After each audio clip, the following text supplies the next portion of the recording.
ang atong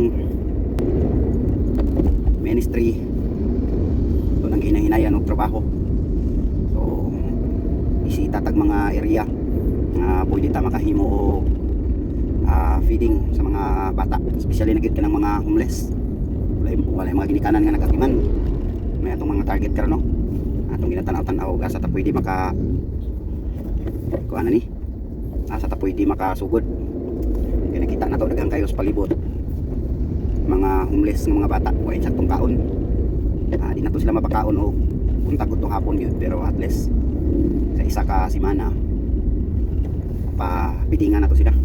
Niya ato dai siran sa pulong sa Ginoo. Kay basin isa ni anang bata mahimong presidente sa Pilipinas. Karon rugby boy pa sila, mga homeless. Pangayo lang sa mga tao sa palibot. So wala ta masayod. Inaagi sa pulong sa Ginoo nga matanom sa ilaha. Mahimo silang galamiton sa Ginoo para daghang tao ang maluwas. Daghang tao matabangan. Continue lang ta. Ano man yang atong kinabuhi no?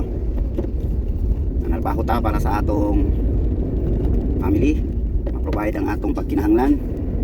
Nagtrabaho po ta diha sa buluhaton sa Ginoo kung unsay atong mahimo. Pinaka the best niya atong mahimo sa Ginoo. Atong i pagamit diha sa Ginoo.